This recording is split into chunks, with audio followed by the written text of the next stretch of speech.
Alright everybody, welcome back. Part 2 of how to build a matchstick house. This is the front door that we managed to make in episode 1. Looking pretty nice, and the paint is all dry, so you can see what that's going to look like when you're finished, if you haven't already made one.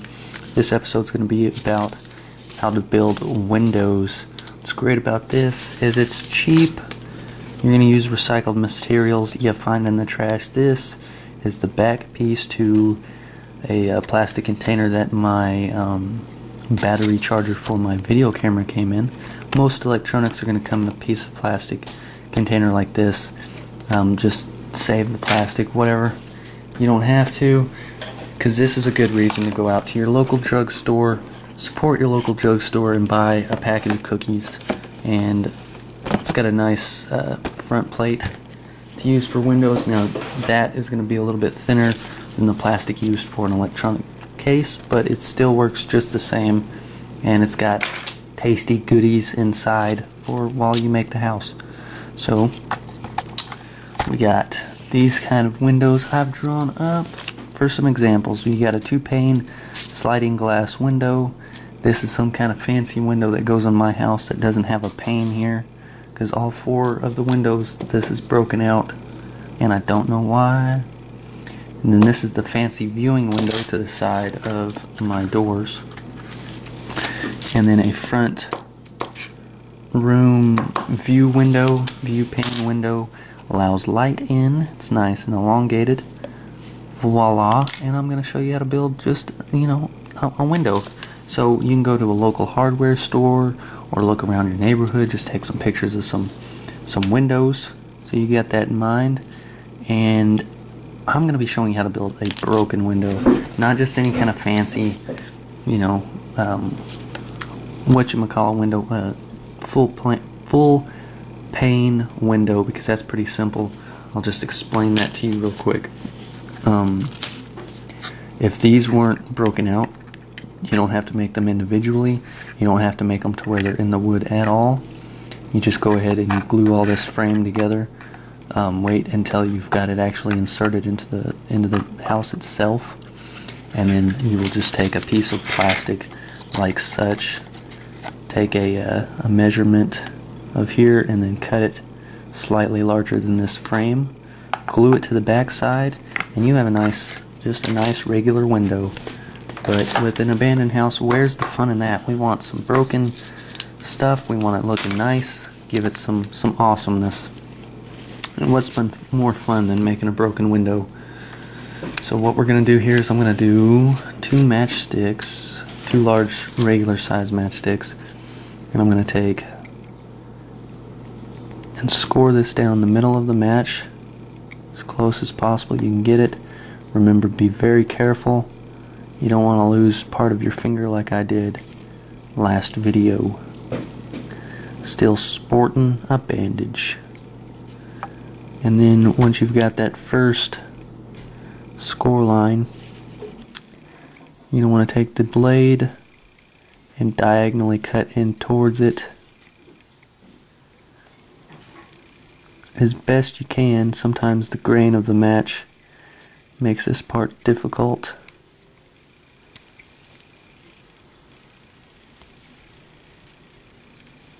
Especially when you have one that's such a long match. Makes it a lot easier for smaller matches to do this portion of the window.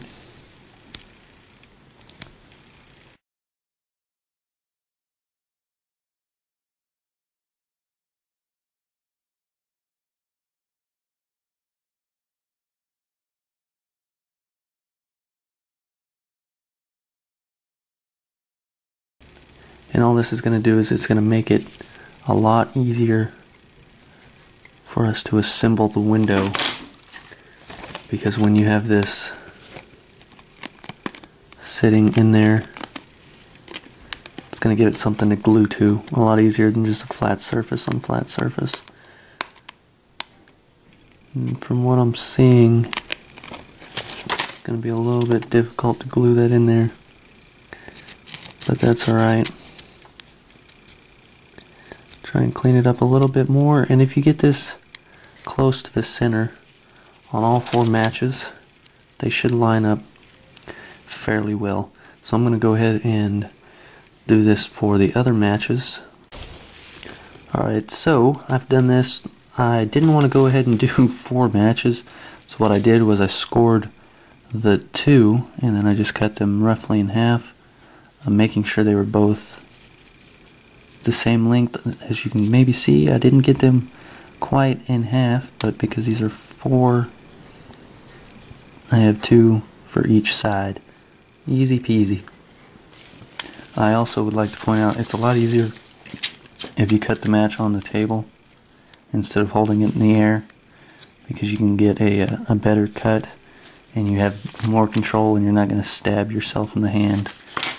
So what we're going to do is we're going to figure out which one of these are the long ones. I'm pretty sure it's these. We're going to take and glue all of these with the cut side pointing inwards.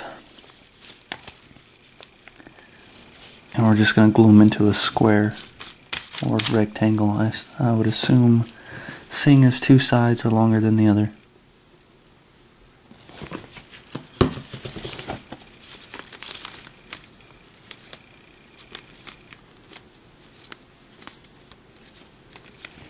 Try and keep from moving the match around too much after you've put it down on the paper, because that's going to smear the glue and give you a worse adhesion. It's not going to be as good a glue job. Alright, and well, I guess I should have been, yeah, I got it, I think. Amazingly, because I wasn't paying attention. Actually, for this last one, don't glue the 4th match down, leave these open. The reason we're going to do that is it's going to make it easier to insert the glass pane, I'm an idiot, when we assemble this. So, we're going to take this down, and you're going to want to let this dry for quite a good time. And I'm going to take, don't lose your other match. Just going to go ahead and make this, say, score it about halfway into each match. And it doesn't have to be perfect because we're going to break this, and it probably won't be sitting in the match all the way in anyway when we're done. So now that we have this scored, I'm going to take this, put that match off to the side so I don't lose it with all the other ones. I'm going to take and put this off to the side to let it dry. And then we're going to cut this. Like I said, it's a little bit difficult to work with because it's see-through.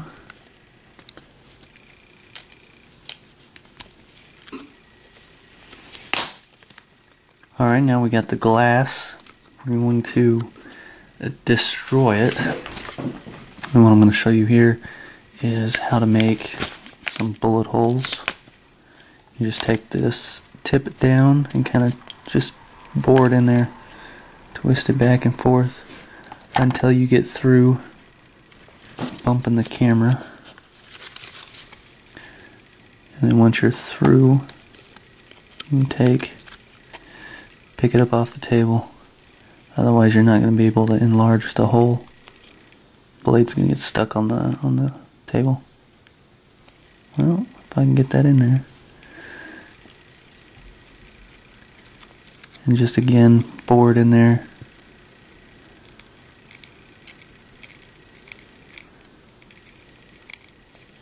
Until you get the size you want.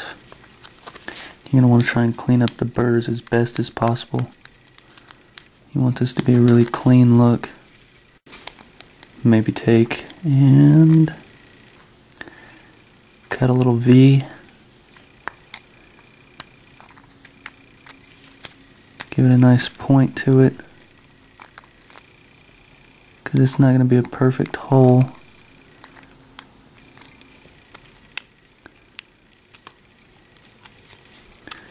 Once you get that down, we're going to draw some cracks into it. Now it's best if you have some reference for this so you can get it to look realistic. But I'm just going to wing it, and it's probably going to turn out horrible. So from the corner here, I'm going to roughly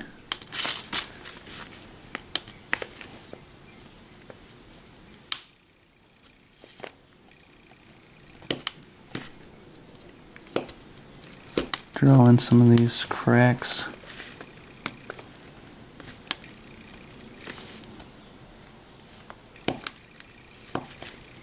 Scoring it rather deeply, but not all the way through.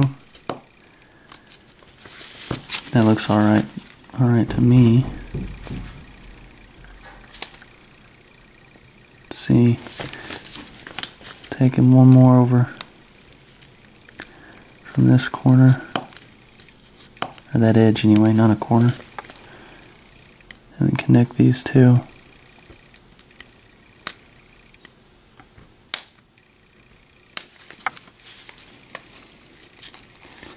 It's not exactly the best looking, but it'll work for right now. That little corner piece there is bugging me. There we go.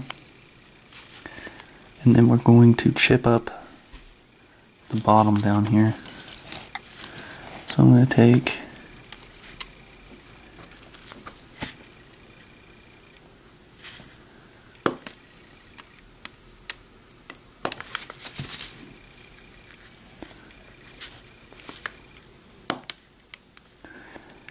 kind of score this, and then once it's scored I'm going to cut that piece out. So I got that bottom part chipped up. I want to square this off a little bit. I don't like that point on there. And now we're just going to make it shatter out again like the bullet hole.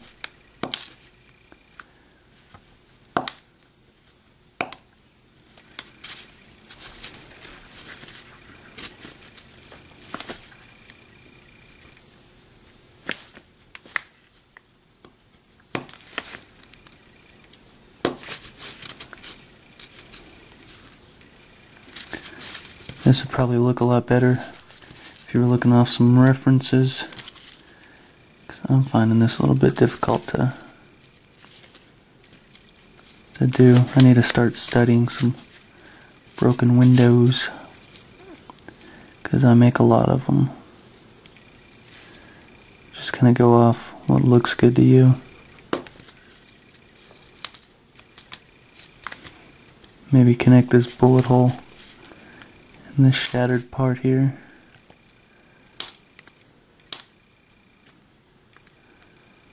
Well, if I can get it in there. There we go.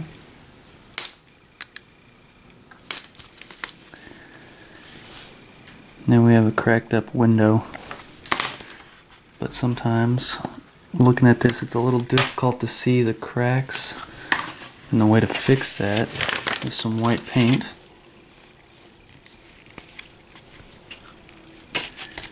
You're not going to need a whole lot, just a little.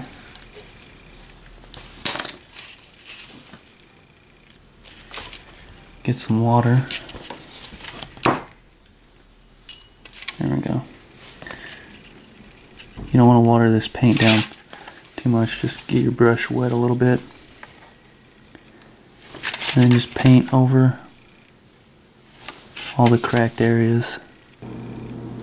Be sure to work the paint down into the cracks, and once you got that on there,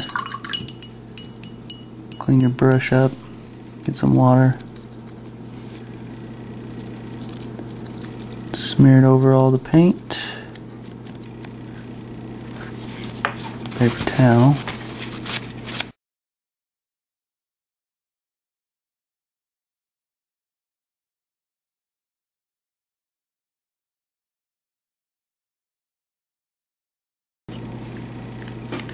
That helps bring out the cracks, but maybe a little bit too white. kind of doesn't look right to me. So I'm going to take on my palette where I had that watercolor from making the door. Get a little bit on here. Maybe darken it up some.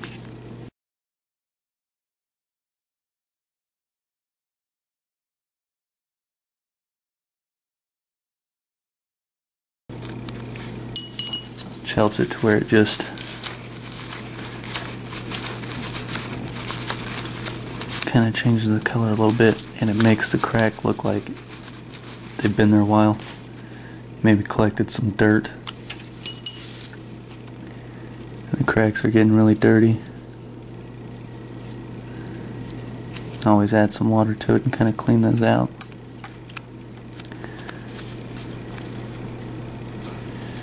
So I'll just trial and error and just work on it until you get it to the right color you want, the right look you want. And now for our next part, we're going to dirty up the window. This sheet here I got.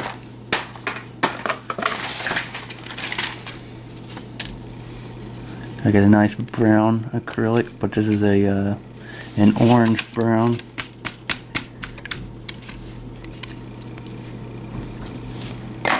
It's got an orange tint to it. Water this down a little bit. I don't like it being that gloopy. But you do want some gloopiness to it. Alright, so on the other side that you, clean side, the one you haven't scratched up, just go in and you pat this on there.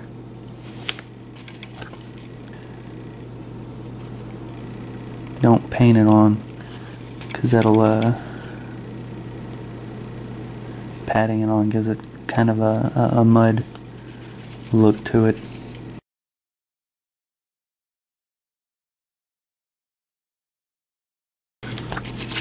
And then this too is just mixing a bunch of different colors together to get it to where you want it.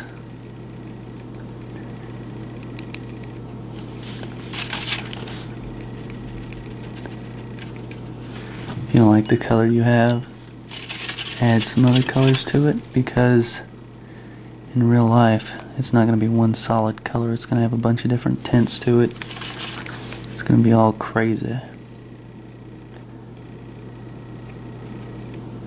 It won't exactly look like you thought it would have. So again, that's why it's nice to have some reference to go look at. Go look at some abandoned houses, but make sure not to really get on people's property, because you'll get shot. Or you'll be in an abandoned house thinking you're alone, and then a crackhead falls out of the ceiling tile where he's been living. That's some scary stuff. You don't want that to happen. You can kind of smear it around a little bit now. It gives it a, like someone tried to clean it and it just got dirty again. Or some water got on it, smudged it around. And now with the mud on the back, it kind of obscures those scratches, or the cracks. But in person you can see that they're there. Just on the camera it's kind of obscured. The cracks, or not the cracks, the edges are going to be where they gather. The mud's going to gather the most on the bottom and on the edges here. Not so much on the top, but on the bottom and the edges. You can keep it like that, or you can keep going in and just, you know, changing it up. If you want to add some fun to it, you can take and wash some of it off with your paintbrush. Draw some stuff in there.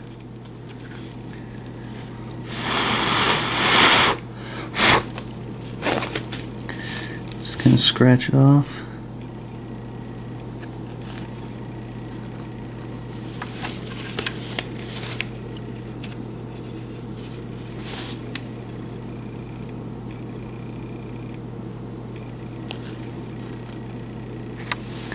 Make it look like somebody came in and drew a smiley face in the mud, or you can write stuff in it.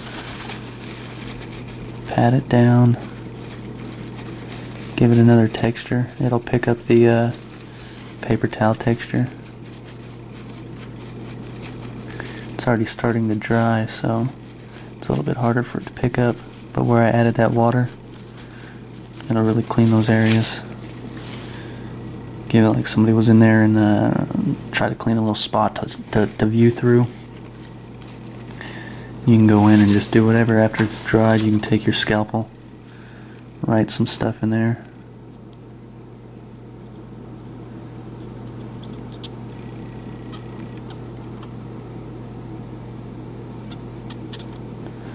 Draw a smiley face on the window, what have you. Make it look like somebody's been in the house just messing around.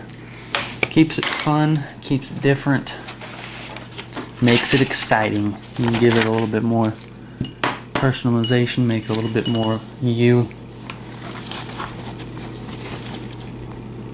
So now we have given this window some time to dry down here, and I'm going to take, and hopefully it glued pretty well. I'm going to take and cut this out.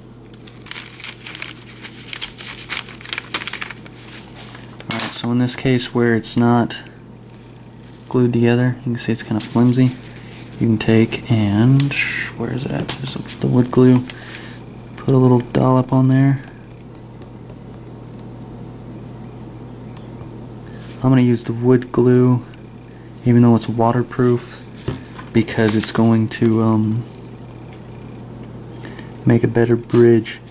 What you're going to do now is you just smear it across, kind of get it evenly so it's not one giant glob on there, and that's going to harden and make those the corners stick together a little bit better. If you want, you can kind of take and pull them apart, push the glue down in there, possibly make a little bit better of a bond. Alright, so I just got back from running some errands today. Let this dry up a little bit, and it's still a little bit flimsy, but it's a lot better off than what it was when I first cut it out. I'd realized that this window wasn't going to fit in the frame, and as you might notice, I kind of repainted it, changed it up while it was drying. I noticed it wasn't going to fit in here, so I cut it down a little bit, but being an idiot, I cut it down too far. Now there's a gap over here, so I'm going to have to alter the frame and make it just slightly smaller. My stuff is going off, so I'm just going to leave this in here and then kind of mark this as best I can. And I'm going to try and think this through, so if it's glued here, I want to go just slightly smaller than that. Break it off.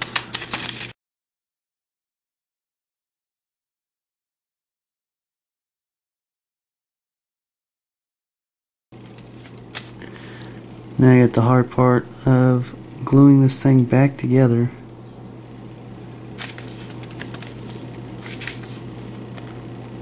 And hoping it fits. So what I'm going to do is I'm going to go ahead and fit this in here on this side. I'm going to glue this together because I already have these two sides going nicely, and then I'm going to alter the rest of it to fit to this. And for this part, because this is a window, I'm going to use the clear glue because I don't want that brown on the window. I should also mention that the pieces that you cut off earlier, you can save these, and then in front of where the window sits, you can glue them down, kind of like this window was broken out from the inside, and the shards are just sitting there. Alright, so I know I said I was just going to let this dry, but I figured, you know, might as well go ahead and finish it up. It's basically just cutting the matches and gluing it on there. The only thing that's really worth that's noteworthy is this piece right here. I just went ahead and tried out putting on a ledge for the window ledge. It's going to help make it a little bit more three-dimensional. I know what you're saying.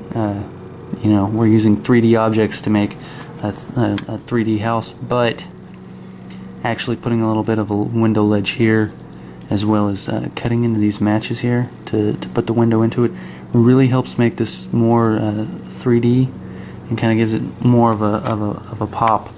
Whereas where I went ahead and made this, there's not much dimension to it. There would have actually been the door would have been a little bit recessed into the wall, so these boards here on the side and on the top here would have protruded out a little bit, and then this one on top of this window more than likely would have came out a little bit. So this overall is pretty much, it's flat. It just seems really two-dimensional. There's not much to it, and I'm kind of, you know, aggravated about that. So hope you like this. I'm not going to show you how to paint this because it's just the same as the door, just without like the white paint or whatever. Just paint it with the black watercolors and then the gray, so that you can get back over this this wood glue here. Also, I put that windowsill on there because I cut this match too short and it didn't quite fit across there, and I just used this one to bridge it and help glue it all together. So that's it for this video. The next one, I believe I'm going to show you how to build the porch posts here like this. Getting fancy. Alright, so I hope you like this. I will see you guys as soon as I do this next video.